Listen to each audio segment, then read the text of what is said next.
একটা কুত্তার বাচ্চারে বিয়া করতেও রাজি হইল। বাবা, আমি আমার সব সম্পত্তি লিখে দিয়ে গেলাম। খালা, আপনি কোনো চিন্তা করেন না। আপনার দেওয়া দায়িত্ব আমি অক্ষরে অক্ষরে পালন করব। প্রিন্সেস লাইলি নেন, আপনার যতক্ষণ মন চায় আপনি ততক্ষণ বিস্কুট খান।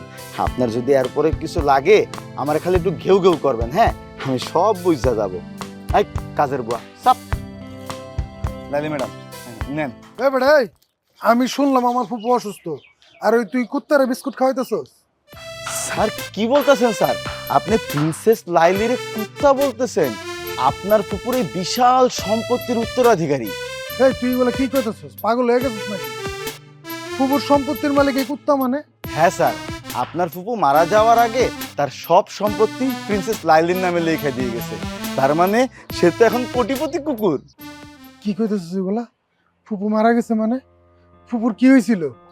স্যার আপনি হয়তোবা জানেন না, আজকে থেকে 1.5 মাস আগে আপনার ফুপু খুব অসুস্থ হয়ে পড়ে।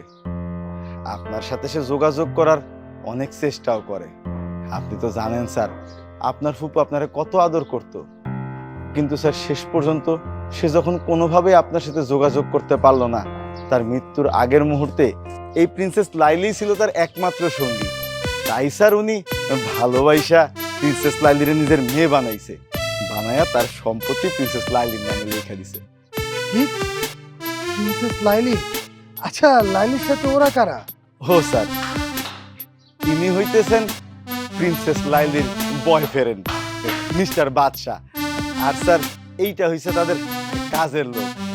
তাদের আসলে একটা অন্য শূন্য ব্যাপার আছে না, তাদের তো সাহায্য করার একটা লোক লাগে, সেটা তো আর আমি পারবো না, তাই স্যার তারে রাইখা দিছি। ও আচ্ছা আচ্ছা, ঠিক আছে। তো লাইলির বয়ফ্রেন্ড লাগবে কেন ভাইয়া? ফুপুর তো আমি ছাড়া আর কেউ ছিল না, এখন আমি আর লাইলি ছাড়া কেউ নাই। আর ওর বয়ফ্রেন্ড তো দেখতে সুন্দর না, লাইলির বয়ফ্রেন্ড তো আমি। লাইলি, আমাকে তোমার কেমন লাগে? আমাকে তুমি বিয়ে করবা? So, করবে। এই যে রাজি হয়ে গেছে, মাথা নাড়াইতেছে। দাও, আমি লাইলিকে খাইয়ে দিব। লাইলি শোনা, আমি হচ্ছি ফুপুর একমাত্র আদরের ভাতিজা। তুমি এখন থেকে আমার সাথে মিশবে, ওর সাথে মিশবে না। আমি তোমাকে বিয়ে করব, আমরা দুজন মিলে এই বাড়িতে থাকবো, এখানে আর কেউ থাকবে না। আর শোনো, এই কম দামের বিস্কুট আজকের থেকে তুমি খাবে না। তোমাকে সকালে চিকেন খাওয়াবো, দুপুরে মাটন খাওয়াবো, রাতে বিফ খাওয়াবো। তুমি এখন থেকে আমার সাথে মিশবা, ওর সাথে মিশবা না। হ্যাঁ, বাহ বাহ বাহ শিপু ভাই, আপনি সম্পত্তির জন্য একটা কুত্তার বাচ্চারে বিয়া করতেও রাজি হয়েছেন। শিপু ভাই, আপনার যেই ফুফুর টাকা নিয়া আপনি দিন দুনিয়া ঘুরা বেড়াইছেন, মদ খাইছেন, নেশা করছেন, সেই ফুফুরে মরার সময় আপনি দেখতে পর্যন্ত আসেন নাই। আপনার ফুফু কি পরিমাণ কাঁদছে সেটা আমি জানি। আপনার ফুফু মারা যাওয়ার সময় তার আদরের ভাতিজা শিপু শিপু করতে করতে শেষ নিঃশ্বাস ফেলাইছে।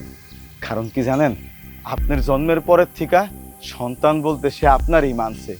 আপনার সেই ফুফু মারা যাওয়ার আগে আপনারে এতবার ফোন দিছে, আপনি একটাবার তার সাথে দেখা করতে আসেন নাই। কারণ কি জানেন, তখন আপনার পকেটটা গরম আছিল। হাইসকা হয়তো বা আপনার টাকা শেষ, এই কারণে আসছেন ফুফুর খোঁজ নিতে। আমি যখন জানতে পারলাম আপনার মতন একটা ভদ্র মানুষের বাচ্চা আজকে এই জায়গায় আইতাছে, তখন আমি এই কুত্তাগুলারে নিয়ে নাটক সাজাইছি। কেন সাজাইছি স্যার জানেন? কারণ এই কুত্তাগুলা আপনার থিকা ভালো। কুত্তা বেইমানি করে না, আর কুত্তা টেকার লোভেও পড়ে না। আমি এই বাড়ির কেয়ারটেকার ছিলাম স্যার, কিন্তু আপনার মতন মানুষের কেয়ারটেকারগিরি করার ইচ্ছা আমার নাই। আমি সারা জীবনে কুত্তার সেবা করুম, তাও আপনার সেবা করুম না। লাইলি চল।